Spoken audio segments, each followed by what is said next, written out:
Hello everyone, Radhe Radhe. Welcome back to blogs with Divya. कैसे हो आप सब? उम्मीद करती हूँ आप सब बहुत अच्छे से होंगे। तो यहाँ पर मॉर्निंग का टाइम है और मैं रेडी कर रही हूँ लंच बॉक्स के लिए, इन लोगों के लिए खाना। तो आज मैं बनाने जा रही हूँ एक सिंपल सी और क्विक सी सब्जी, जिसके लिए मैंने थोड़ा सा ऑयल लिया है और इसमें सारे खड़े मसाले, काजू प्लस 2 हरी मिर्च और टमाटर डाल करके वो हल्का सा फ्राई कर लिया है। और जब ये चीज़ ठंडी हो जाएगी तो बस इसको मिक्सी के जार में डाल करके पीस लूँगी। मुझे ये इस तरीके की सब्जियां बनाना मुझे इतना अच्छा लगता है, क्विकली बन जाती हैं और खाने में सुपर्ब यमी होती हैं।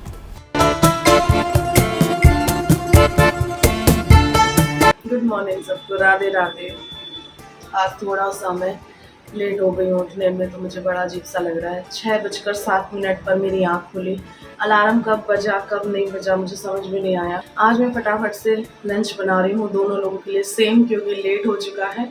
तो कढ़ाई पनीर की मैंने सारी प्रिपरेशन कर दी है, बस टमाटर थोड़े से गल जाएंगे, उसके बाद में कढ़ाई पनीर छोंक दूंगी और रोटी बना दूंगी, रायता बना दूंगी। दैट्स इट, आज का सिंपल सा लंच। जब भी थोड़ा सा लेट होती हूँ या फिर थोड़ा सा लो फील कर रही होती हूँ, सिक होती हूँ, तो मैं दोनों लोगों के लिए सेम लंच बनाने की कोशिश करती हूँ। और थोड़ा सा पनीर रखा भी हुआ था, तो मेरे पास ये ऑप्शन था कि आज मैं कढ़ाई पनीर बना दूंगी। थोड़ा सा शिमला मिर्च रखी हुई थी, बीन्स रखी हैं, वैसे तो गाजर भी रखी है, बट मिक्स वेज उस दिन दी थी, तो मेरा ये मन करता है थोड़ा सा डिफरेंट डिफरेंट लेकर के जाएं ये लोग लंच। तो इस वजह से मैं आज कढ़ाई पनीर बना रही हूँ।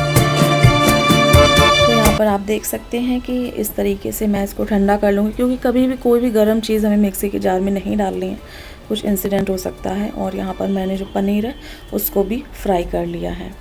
और इसके बाद मैंने बस हल्के से खड़े मसाले डाल के और वो जो प्यूरी बनाई थी वो डाल दी थी, और ऊपर से डाले कटी हुई शिमला मिर्च, कटे हुए थोड़े से टमाटर और कटा हुआ पनीर। पनीर फ्राई अच्छा लगता है कढ़ाई पनीर में, और थोड़े से जो टमाटर हैं वो भी कटे हुए हों।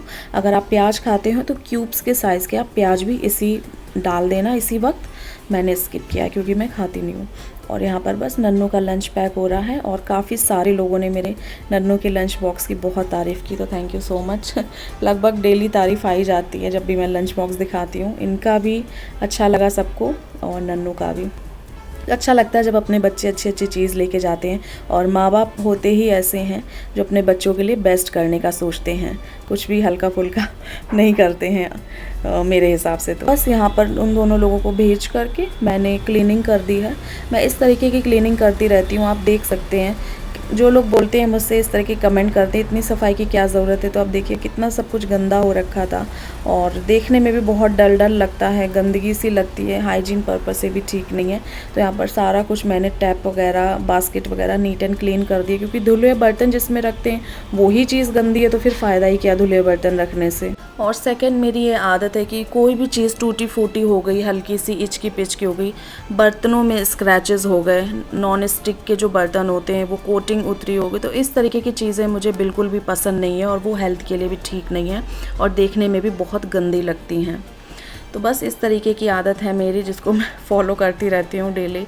इन्हीं सब कामों में दिन निकल जाता है, और इस एरिया को मेंटेन करना बहुत ज़्यादा ज़रूरी हो जाता है मेरे लिए। मैं डेली करती हूँ। और यहाँ पर बस फटाफट से सारा घर सेट करके मैंने नहा लिया था। जैसे कि समर्स चल रहे हैं, तो गर्मियों में एक अच्छी सनस्क्रीन एंड क्रीम को हमें अप्लाई करना चाहिए, जिससे कि हमारी स्किन का जो ग्लो है वो बना रहे, और साथ ही साथ स्किन हमारी जो है वो हेल्दी भी रहे। तो आजकल मैं यहाँ पर अप्लाई करती हूँ ये मामा अर्थ की vitamin C daily glow sunscreen, and Mamaearth की ही vitamin C daily glow face cream with vitamin C and turmeric. मैं इन दोनों क्रीम्स को डेली बेसिस पे अप्लाई करती हूँ। पहले आपको सनस्क्रीन अप्लाई करना है, उसके बाद ये जो क्रीम है वो अप्लाई करनी है। फेस अच्छे से वॉश होना चाहिए। ऑब्वियसली हमें गंदे फेस पर कुछ भी, किसी भी तरीके का कुछ भी एप्लीकेशन नहीं करना चाहिए। तो अच्छे से नहाने के बाद या फिर फेस वॉश के बाद इसको अप्लाई कर सकते हो। इवन आप इसको विंटर्स में भी अप्लाई कर सकते हो, सिर्फ समर्स में ही नहीं, क्योंकि विंटर्स भी आने ही वाले हैं, अभी ज़्यादा टाइम नहीं बचा है। कुछ लोगों को लगता है सनस्क्रीन सिर्फ गर्मियों में लगाने की चीज़ होती है, तो नहीं। जितनी ज़्यादा गर्मियों में हार्मफुल यूवी रेज आपके स्किन को डैमेज करती है, उतनी ही ज़्यादा सर्दियों में भी करती है, तो विंटर्स में भी आप इसका अप्लाई कर सकते हो। और फ्रेंड्स, मामा अर्थ के जितने भी प्रोडक्ट हैं वो डर्मेटोलॉजिकली टेस्टेड होते हैं, और साथ ही साथ मामा अर्थ इंडियन ब्रांड है, इस वजह से ये मेरा फेवरेट है। दोनों ही जो प्रोडक्ट है वो ऑल स्किन टाइप है, तो आपकी किसी भी तरीके की स्किन है आप इसको अप्लाई कर सकते हो। तो चलिए मैं दिखाती हूँ कि मैं किस तरीके से इसका एप्लीकेशन डेली बेसिस पे करती हूँ। फ्रेंड्स, मैं अच्छे से फेस को वॉश करने के बाद यहाँ पर अप्लाई करती हूँ ये मामा अर्थ की डेली ग्लो सनस्क्रीन। इसको पूरे फेस पे डॉट डॉट से बना करके और हल्के हाथों से टैप करना है, मसाज देनी है, बहुत ज़्यादा मसाज नहीं देनी है, बस अच्छे से जब तक अप्लाई करना है, जब तक ये अब्जॉर्ब ना हो जाए स्किन में। और उसके बाद मैं यहाँ पर अप्लाई करती हूँ ये विटामिन सी की फेस क्रीम। तो इसको भी मैंने हल्का सा अमाउंट ले करके पूरे फेस पर इवनली स्प्रेड कर लिया है, और नेक एरिया को बिल्कुल भी अवॉइड मत कीजिएगा, नेक एरिया पर भी इन दोनों प्रोडक्ट को अप्लाई करिएगा। इसी तरीके से मैं डेली बेसिस पे इन दोनों क्रीम्स को अप्लाई करती हूँ। तो इन दोनों का लिंक मैं डिस्क्रिप्शन में दे दूंगी, साथ ही साथ एक कूपन कोड भी दे दूंगी। काफ़ी अच्छे प्रोडक्ट है, इस वजह से मैं आपको रिकमेंड कर रही हूँ, क्योंकि मुझे भी बेनिफिट हुआ है, तो मैंने सोचा आपके साथ भी शेयर करूँ। तो लिंक डिस्क्रिप्शन में है, कूपन कोड डिस्क्रिप्शन में है, यहाँ पर भी मेंशन कर दूंगी, जिसको आप अप्लाई करोगे तो मामा अर्थ की ऐप या साइट से इसको परचेज करोगे तो आपको मिलेगा पूरे 20% का ऑफ, यानी कि डिस्काउंट। और एक गुड न्यूज़ ये भी है, अगर आपको ऑनलाइन ऑर्डर नहीं करना है तो आप ऑफलाइन स्टोर में भी जा करके विजिट करके ले सकते हो। मामा अर्थ की जो स्टोर्स हैं वो ऑफलाइन भी अवेलेबल है। साथ मामा अर्थ की एक ऐप है, आप वहां से जा करके भी इजिली सेल्स एंड डिस्काउंट्स की जानकारी ले सकते हो और वहां से इजिली शॉपिंग कर सकते हो।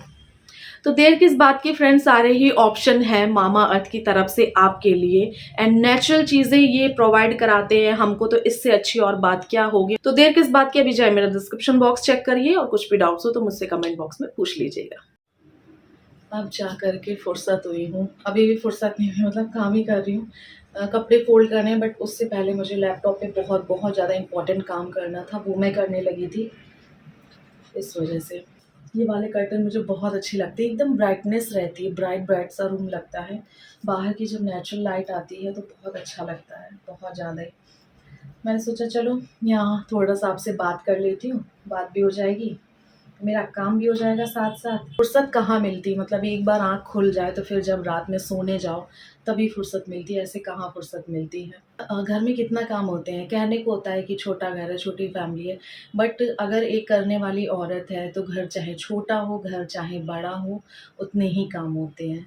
मतलब एक होता है ना, मतलब करने वाली, मैं इन द सेंस में बोल रही हूँ, हाँ, काम तो हर कोई करता है, बट सिर्फ जैसे खाना बना लिया है ना, लंच बना लिया, डिनर बना लिया, बस फुर्सत हो गया। बट मेरा क्या है, मैं सारा दिन कुछ ना कुछ लगी रहती हूँ, कुछ ना कुछ लगी रहती हूँ। हालाँकि मेरे पास ऐसे कमेंट भी कुछ आते हैं 1-2 लोगों के कि आपको तो सफाई की बीमारी है। अब आप इसको बीमारी बोल लो या फिर बीमारियों से बचने का इलाज बोल लो, कुछ भी बोल लो आप, क्योंकि गंदगी से हज़ार बीमारियाँ फैलती हैं, है ना? इस वज़ह से मैं बोल रही हूँ। आप कुछ भी बोल सकते हो, अगर ये बीमारी है तो एक ऐड नहीं आता है, दाग अच्छे हैं, तो फिर ये बीमारी अच्छी है मेरे हिसाब से तो। मैं क्या करूँ इसमें, मेरी क्या गलती है? मुझे बैक टू बैक एक ना एक काम दिख ही जाते हैं, कहीं कुछ, कहीं कुछ। ड्रेसिंग कभी दिख गई तो ड्रेसिंग को क्लीन करने लगी, ठीक है, कभी बेड खोल लिया तो बेड को क्लीन करने लगी, अलमीरा को सेट करने लगी, इतनी बड़ी अलमीरा है उसको ही सेट जिस दिन करती हूँ तो फिर पूरा आधा दिन ही निकल जाता है वो सेट करने लगी। बालकनी में गई, बालकनी गंदी दिखी, उसको क्लीन करने लगी, ठीक है। वॉशरूम के अंदर गई, अगर दिन अच्छा है तो फिर वॉशरूम क्लीन करने लगी। दिन अच्छा इन द सेंस कि जिस दिन हेयर वॉश कर सकते हैं वो करने लगी। किचन में इतनी सारी कैबिनेट्स होती हैं, काउंटर टॉप क्लीन किया तो ठीक है, उस दिन काउंटर टॉप केबल क्लीन कर लिया, नेक्स्ट डे कहीं ऊपर की कैबिनेट मेस हो रही है, गंदी हो रही है, कहीं नीचे की कैबिनेट मेसी हो रही है, गंदी हो रही है। फ्रिज को खोला, फ्रिज गंदी दिखी तो फ्रिज को क्लीन करने लगी। इतने सारे एक्स्ट्रा जो डेकोरेशन है उसमें उसमें देखा डस्ट है तो उसको क्लीन करने लगी। मतलब लिटरली कहीं कोई बास्केट अनऑर्गेनाइज हो जाती है, कहीं कुछ अनऑर्गेनाइज हो जाता है, कहीं नन्नू की जो बुक्स की अलमीरा है वो अनऑर्गेनाइज हो जाती है, कहीं कुछ एक्स्ट्रा काम निकल जाता है, कुछ ये लोग ढूंढने लगते हैं तो फिर पूरा घर फैला देते हैं, वो अलग हो जाता है। कपड़े अलग वॉश करने होते हैं तो डेली के काम है, खाना कपड़ा झाड़ू पोछा रोटी तो ये तो डेली का काम है। तो इतने सारे काम ही होते हैं, अगर हम करना चाहें तो हमें एक पल की भी फुर्सत नहीं मिलती है। और जब आप किसी का साफ घर देखते हो, ऑर्गेनाइज़ घर देखते हो, अगर आप बोलोगे तो मैं इसका लाइव प्रूफ़ आपको दे दूँगी। किसी 2 दिन मैं काम नहीं करूँगी, तब मैं आपको अपना हाउस टूर दूँगी कि हाँ, इस 2 दिन में मैंने ना वॉशरूम में काम किया है, ना मैंने किचन में काम किया, ना मैंने हॉल में काम किया, ना मैंने रूम में काम किया, मैंने कहीं भी काम नहीं किया है। तब वो 2 दिन आप घर देखना। अभी लगता है ना हाँ, क्या काम है, 2 लोग हैं, छोटी-सी फैमिली है, छोटा-सा घर है, क्या ही काम होगा। या ऐसे लोग सोचते हैं, मेरे पास ऐसे कमेंट आते हैं कि इतना काम करती हो, क्या काम है वो, बट जो करता है ना उसे पता है कि हाँ क्या काम है। दूसरी चीज़ होगी काम करने का तरीका। काम करने का तरीका हर किसी का अलग-अलग होता है, यू नो। कोई एकदम फटाफट कर लेता है, कोई थोड़ा-सा धीरे-धीरे कर पाता है। और मेरा ऐसा क्या है कि मैं चीज़ों को बहुत सहेज करके यू नो अगर मैं करती हूँ, किसी एक चीज़ की रिस्पॉन्सिबिलिटी अगर एक बास्केट को भी मुझे करना है तो अच्छे से करना है, ये नहीं कपड़ा मारो फुर्सत नहीं। पूरा सामान हटाऊँगी, उसको टैप के पास ले जाकर उसको वॉश करूँगी, क्लीन करूँगी, अच्छे से उसको धुलूँगी, सुखाऊँगी, उसको पोंछूँगी, तब जाकर के एक-एक सामान पोंछ करके उसमें लगाऊँगी। तो इससे जो घर है ना आपका चमकता दिखेगा, एक ब्राइटनेस रहती है आपके घर में। आप कभी इस चीज़ को नोटिस करना, आपकी डस्टिंग भी आप किस तरीके से कर रहे हो, क्लीनिंग सॉरी डस्टिंग नहीं, क्लीनिंग भी आप किस तरीके से कर रहे हो, तो वो तरीका आपका आपके घर में झलकता है, आपकी मेहनत आपके घर में झलकती है कि आप किस तरीके की मेहनत कर रहे हो।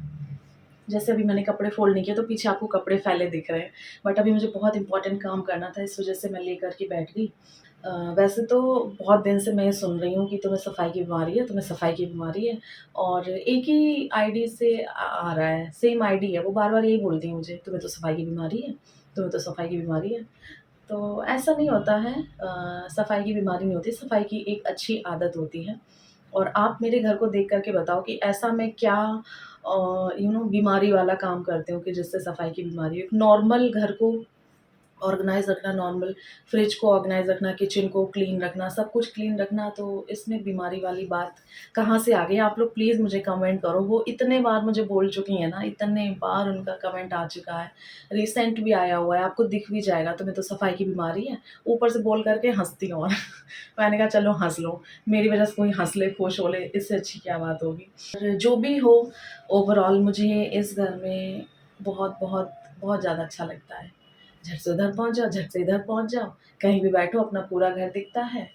सारी चीज़ें मुझे बहुत अच्छा लगता है। मुझे ना मतलब छोटे-छोटे घर मुझे बहुत शुरुआत से बहुत पसंद थे, और मैं रही भी अक्सर, आपने देखा होगा मैं छोटे से ही घर में रही होंगी। मुझे अब लोग यहाँ पर भी जज करने लगेंगे, आई नो। आप कुछ भी स्टेटमेंट आप अगर पब्लिक प्लेटफ़ॉर्म पे हो, आपके मुँह से एक शब्द भी निकला ना, तो उस शब्द की चीर-फाड़ी करके एकदम उसका रायता बना देते हैं लोग। कुछ लोग की बात कर रही हूँ, सभी नहीं। तो यहाँ पर भी बोलने लगेंगे कि अंगूर खट्टे हैं वाली बात, बट जो मेरा दिल है, जो मेरे दिल में फीलिंग्स हैं, जैसा मैं सोचती हूँ, जैसा मैं फ़ील करती हूँ, वो तो मैं शेयर करूँगी ही करूँगी, चाहे मुझे कोई कैसे भी जज करे। तो मुझे ना बड़े घर इन द सेंस ये नहीं कि मुझे बहुत ज़्यादा बड़े घर में नहीं अच्छा लगता है, मतलब लिटरली मुझे घबराहट सी होती है, एक कमरे से दूसरे, क्योंकि आप 24 घंटे लाइट जला कर के नहीं रख सकते हो, है ना? 24/7 नहीं लाइट जला सकते हो। साथ ही कभी लाइट भी बंद होगी, कभी लाइट जाएगी भी, या फिर कभी कुछ होगा, कभी कोई रूम बंद होगा, तो मुझे ना घबराहट सी रहती है। इधर इधर से कुछ मतलब ऐसे करके मुझे अंदर से फ़ील होता है। मैं बस इतना ही बताना चाहूँगी, मुझे बहुत ज़्यादा बड़े घरों में घबराहट सी रहती है, बेचैनी सी रहती है। या फिर 4, 5, 6 लोग हों, तो फिर ठीक है, एक उस रूम में बैठा है, एक उस रूम में बैठा है, तो माइंड में ये रहता है कि हाँ, वो रूम खाली नहीं है, वो एरिया खाली नहीं है, तो एक अच्छा-सा पॉज़िटिविटी सी लगती है मन में। बट मुझे पता नहीं क्यों ऐसे, मेरी पर्सनल ये आदत है, तो मैंने शेयर करी है। मुझे बहुत ज़्यादा बड़े घर या फिर मल्टी स्टोरी घर मुझे बहुत घबराहट सी देते हैं। ये मेरी रियलिटी है, ये मेरा ओपिनियन बोल लें, रियलिटी बोल लें, जो भी बोल लें, मेरे मन की एक ये रियलिटी है, एक ये बात है जो मैंने आज आपके साथ शेयर की। मुझे छोटा-छोटा स्पेस, कम-कम स्पेस बहुत अच्छा लगता है। बट ये है कि हाँ, नीड के अकॉर्डिंग परफेक्ट साइज़ हाउस का मेरे लिए है 2 plus store room. 2 BHK plus store room बोल लें या स्टडी रूम बोल लें, पूजा रूम बोल लें, कुछ भी बोल लें। तो मेरे लिए मेरा आइडियल हाउस साइज़ मेरे लिए यही है, 2 बीएचके प्लस एक छोटू-सा स्टोर रूम। इससे जहाँ मतलब बड़ा साइज़ का घर अगर मैं सोचती भी हूँ ना, अपने माइंड में भी सोचती हूँ, तो मुझे डर-सा लगता है, घबराहट सी हो जाती है, पता नहीं मेरे साथ इश्यू है। अगर किसी के साथ और है ऐसा तो मेरे साथ ज़रूर शेयर करना।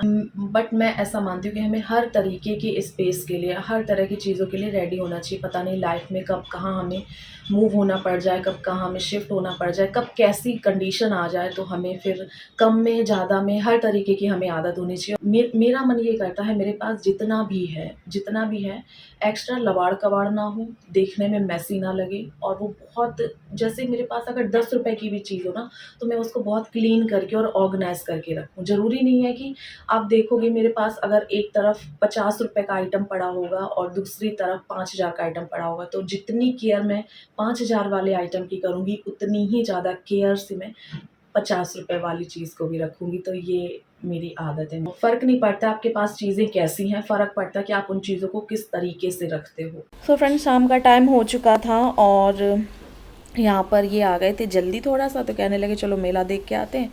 अक्सर ऑलमोस्ट हम लोग हर दूसरे दिन मेला पहुँच जाते हैं। यहाँ पर लगा रहता है, 1-2 महीने पहले भी लगा था, अभी भी लगा है। और नन्नू का फेवरेट है ये वाला झूला, तो उसको मैं झुला देती हूँ। और थोड़ा सा बच्चों का एक्टिविटी कराते रहना चाहिए, ठीक रहता है, उनका माइंड ठीक रहता है। और वैसे भी आजकल पढ़ाई का बहुत स्ट्रेस है, एग्ज़ाम वगैरह चल रहे हैं, तो फिर थोड़ा सा एंजॉय कर लेती है तो माइंड फ्रेश हो जाता है उसका आगे की पढ़ाई करने के लिए। और मेला देख करके किस किस को बचपन की याद आई मेरे साथ कमेंट बॉक्स में ज़रूर शेयर करूँ। मुझे तो बड़ा शौक था। अभी मैं आपको रियल वॉइस भी सुनवाती हूँ।